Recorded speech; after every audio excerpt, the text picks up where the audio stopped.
What's up everyone, Jay here from Tap and Turn Gaming, coming at you with an EDH deck tech, with real physical cards this time.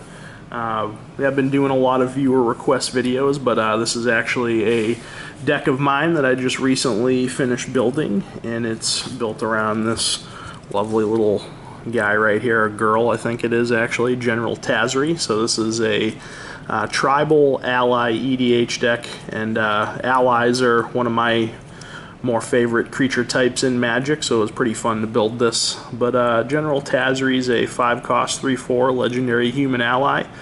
When it enters the battlefield, you may search your library for an ally creature card, reveal it, put it in your hand, then shuffle. So you get to tutor for any ally you want when it comes in. And this has an ability where you can pay 1 color of every mana. Ally creatures you control get +X/+X till end of turn, where X is the number of colors among those creatures. So it's pretty cool. You know, it gives you basically access to every color. So just because she has that ability with all the colors of mana, basically makes it so that you can build it as a 5-color deck, which is what I did. So that's more or less what General Tazri does. She tutors you allies and pumps all your allies to a ridiculous amount, depending on the number of colors among the creatures that you have out on the board. So that's what she does. So first up, we'll take a look at my land base for this deck. It's a little kooky, I guess you could say, because it is 5 colors. And you know, I didn't really want to spend the money on fetches and the original duels and shock lands and all that crap. So, you know, the land base is open to suggestion. So if any of you have any suggestions for the land base, I know it probably could be better. So you know, leave me some comments on the video in the comment section if you have any suggestions on what I could do with the land base to keep it relatively inexpensive. But this is what I chose to go with. So we're going to take a look at my lands that produce 2 different colors. We have a Canopy Vista and a Sun Petal Grove. Then we have a Prairie Stream and a Glacial Fortress. We have Sunken Hollow and Drowned Catacomb, Rootbound Crag and Cinderglade, Smoldering Marsh and Dragon Skull Summit, Sulphur Falls, Isolated Chapel, Clifftop Retreat, Hinterland Harbor, Woodland Cemetery. So basically I went with the for the duels, I went with the check lands, the ones that check to see if you have a certain land type among the lands you have on the board. And then I also went with the Tangle lands from Battle for Zendikar. The reason why I chose those is because those have the basic land types on the card, so they make it more likely that I'll be able to play the check lands untapped. Next up are the colorless lands in the deck that are, you know, give me some utility. So we run all the panoramas. We run Bant Panorama and Jund Panorama. The other ones are further back here, but we run all the panoramas, so there's those 2. Ally Enchantment, because it will tap for any color that we need, as long as we use it to cast an ally, and then we can also pay 1 tap it and sacrifice it to get an ally back to our hand. There's the Grixis Panorama and the Naya Panorama. So those will, you know, tap for a colorless, or they will allow you to pay 1, tap it, and sack it to search for a basic land type of that particular shard. Then we run Terramorphic Expanse, lets us search for any basic and put it on the board tapped. There's the Esper Panorama. Evolving Wilds is just another Terramorphic Expanse, and then the rest of it is basic. So I run 2 of each basic that aren't forests. I run a lot more forests than all the other basics, but we'll see why once we get to the other cards in the deck. So we run 2 islands, 2 swamps, 2 plains, 2 mountains, and we run 7 basic forests. So that is my land base of the deck. Next up, we'll take a look at our instance and sorceries. First we'll look at the sorceries to get it out of the way to explain why we run a heavier amount of basic forests for these first few cards here. So, you know, mana ramp spells. I want to be able to have access to green more often than not, so I have the colors I need to cast these ramp spells to fix my mana if I need to. So we run Cultivate and Kanama's Reach, both basically the same card. Let you search for 2 basics, one onto the board tap, the other in your hand. Sky Shroud Claim lets you search for 2 forests and put them into play. And Explosive Vegetation lets you search for 2 basics and put them onto the board tapped. Then we have End Hostilities, destroys all creatures and all things attached to them, so just a sweeper for us.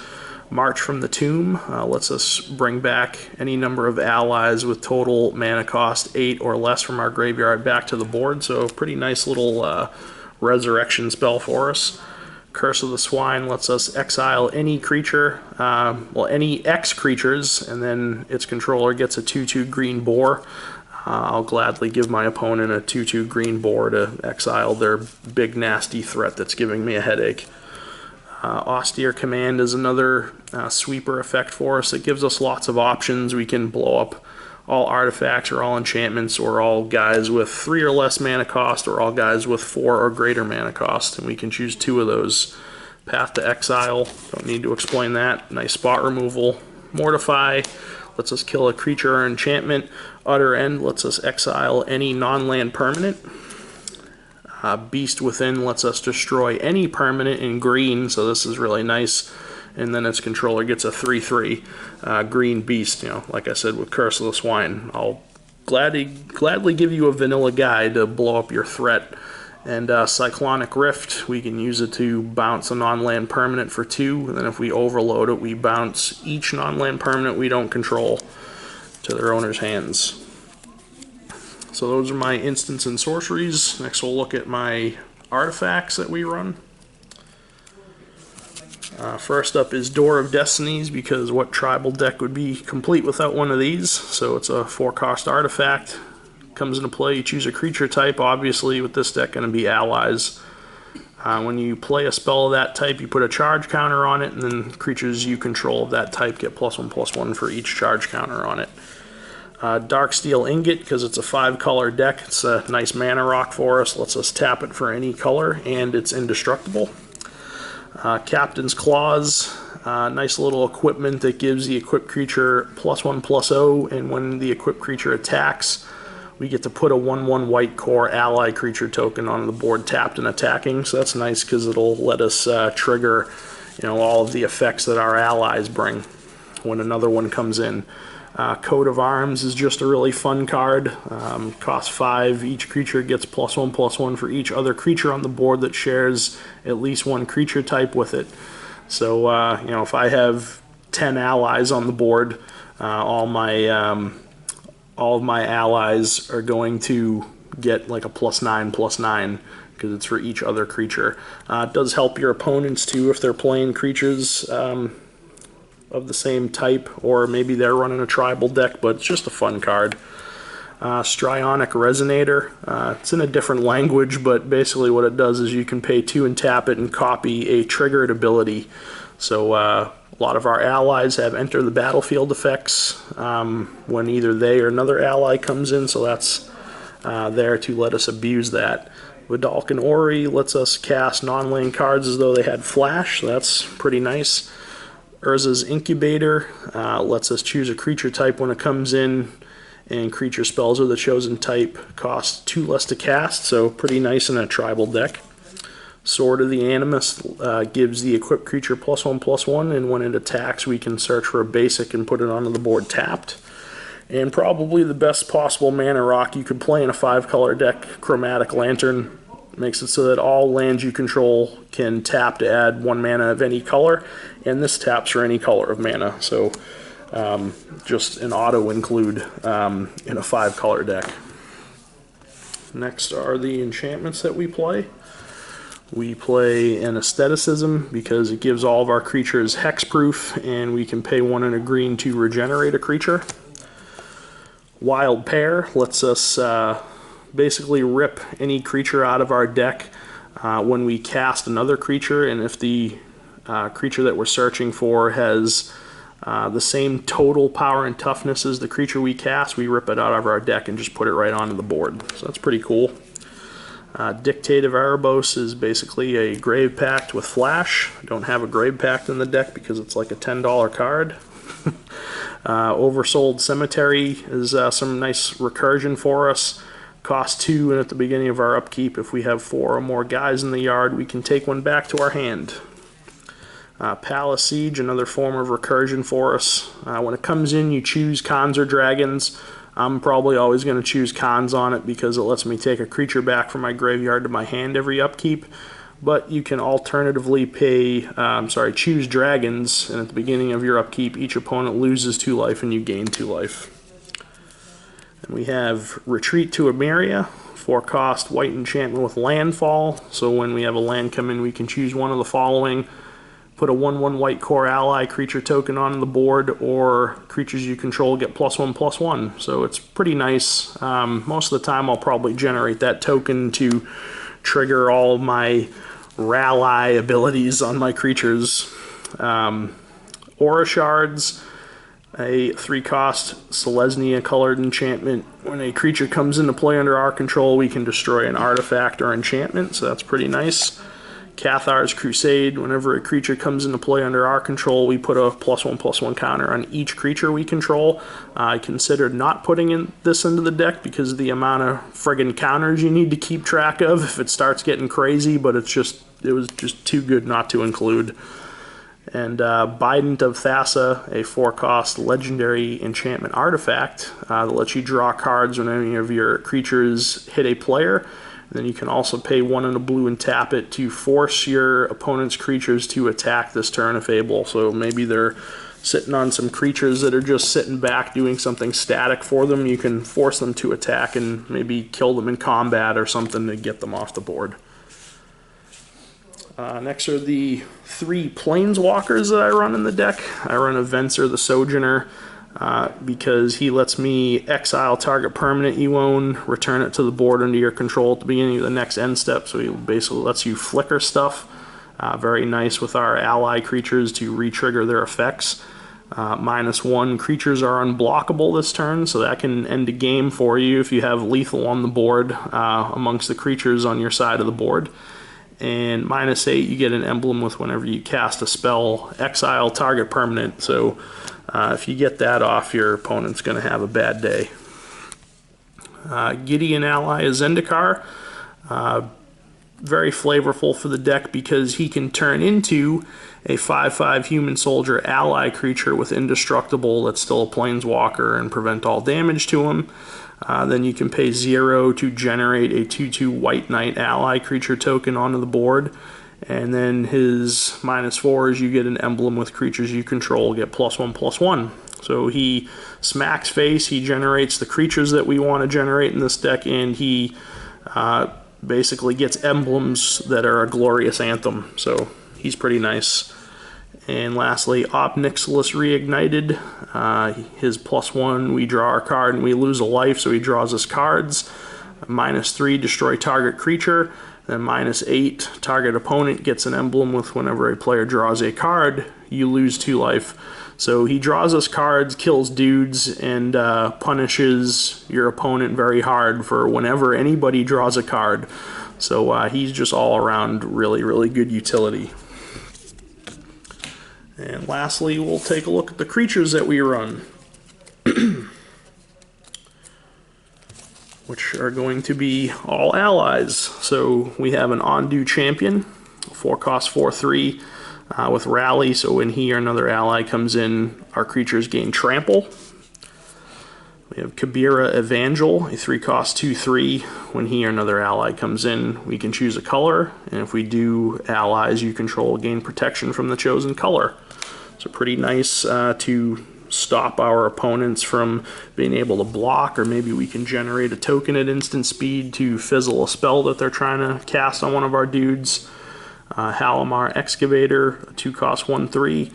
When he or another ally comes in, target player mills the top X cards of their deck, where X is the number of allies we control. Kazul Warlord is a 5-cost 3/3. When he or another ally comes in, we put a +1/+1 counter on each ally we control. So kind of like a Cathar's Crusade on a body. Core Entanglers, 5-cost 3/4 with Rally, and when you rally, you can tap target creature and opponent controls. Tajuru Warcaller, a 5-cost 2/1 with Rally, and when we rally, creatures we control get +2/+2, so that can definitely get pretty nasty, you know, especially if you're generating some tokens or just spitting out dudes out of your hand really fast, and you're gonna pump them +2/+2 for every one. It's pretty nice. Balaged Thief, 4-cost 2/2. When it or another ally comes in, we can have our opponent reveal number of cards from their hand equal to the number of allies we control. We choose one and they discard that card, so some hand disruption there. Ondu Cleric, when he or another ally comes in, we gain life equal to the number of allies we control. Grove Tender Druids, 4-cost 3/3 with Rally. So when we do rally, we can pay 1. If we do, we get a 1/1 green plant token onto the battlefield. Seascape Aerialist, 5-cost 2/3. When he or another ally comes in, our allies gain flying until end of turn. So pretty cool, a little evasion. Drana's Chosen, a 4-cost 2/2 with Cohort. So we can tap this and an untapped ally we control, and we get a 2/2 black zombie onto the board. Tapped. Fire Mantle Mage, a 3-cost 2/2 with Rally. When we rally, creatures we control gain Menace until end of turn, so they can't be blocked except by 2 or more creatures. Here's Angelic Captain, a 5-cost 4/3 flyer. When it attacks, it gets +1/+1 until end of turn for each other attacking ally, so it can potentially get very, very big very, very quickly. Harabaz Druid, a 2-cost 0/1, where we can tap it to add X mana of any one color to our mana pool, where X is the number of allies we control. Seagate Loremaster lets us tap him to draw a card for each ally we control, so ways to draw us potentially lots of cards. Turn Timber Ranger, when he or another ally comes in, we put a 2/2 green wolf creature token onto the board, and then if we do that, we put a +1/+1 counter on him, so not only does he make himself bigger, he generates 2/2 tokens. Hero of Goma Fada, when we rally, creatures we control gain indestructible until end of turn, so that's very, very nice. Tuk Tuk Scrapper, when he or another ally comes in, we can destroy target artifact, and then if that artifact goes to a graveyard, the Scrapper deals damage to the artifact's controller equal to the number of allies we control. Resolute Blade Master, when we rally, our creatures gain double strike until end of turn, so that guy can definitely end a game for you, potentially. Jwari Shapeshifter will come into play as a copy of any ally creature on the board, so essentially an ally clone. Munda Ambush Leader, he has haste and rally, so when he comes in, or he or another ally comes in, we can look at our top 4 cards, any number of allies, we can put them on top of our deck in any order, and then the other cards go on the bottom of our deck. Here's Hagra Diabolist, a 5-cost 3/2. When he or another ally comes in, we drain our opponent equal to the number of allies we control. Talus Paladin, when he or another ally comes in, our allies gain lifelink until end of turn, and then we also put a +1/+1 counter on him. Chasm Guide will give our creatures haste when we rally, so that's nice. Mirasa Pyromancer, 6-cost 3/2. When he or another ally comes in, we can have him deal damage to target creature equal to the number of allies we control. Veteran War Leader is a 3-cost ally. His power and toughness are equal to the number of creatures we control, and then we can tap another untapped ally we control to give him either First Strike, Vigilance, or Trample until end of turn. And then lastly, we have Drana, Liberator of Malakir, a 3-cost 2/3 flyer with First Strike. And when she deals combat damage to a player, put a +1/+1 counter on each attacking creature we control. So what's really cool about her is if you have her and 4 other creatures on the board and you attack with all of them, she's going to first strike and deal her damage first. And then before any of your other creatures hit, they're going to get bigger and then they're going to hit. So, pretty cool card. So, that about wraps up my General Tazri Tribal Ally Commander deck. So, let me know what you guys think of the deck in the comment section below. If there are any cards that you would add in to the deck and cut something else in place of it, let me know. I'm always open to your comments and suggestions. Thumbs up the video if you did enjoy it, so we know to keep making deck techs for you guys in the future.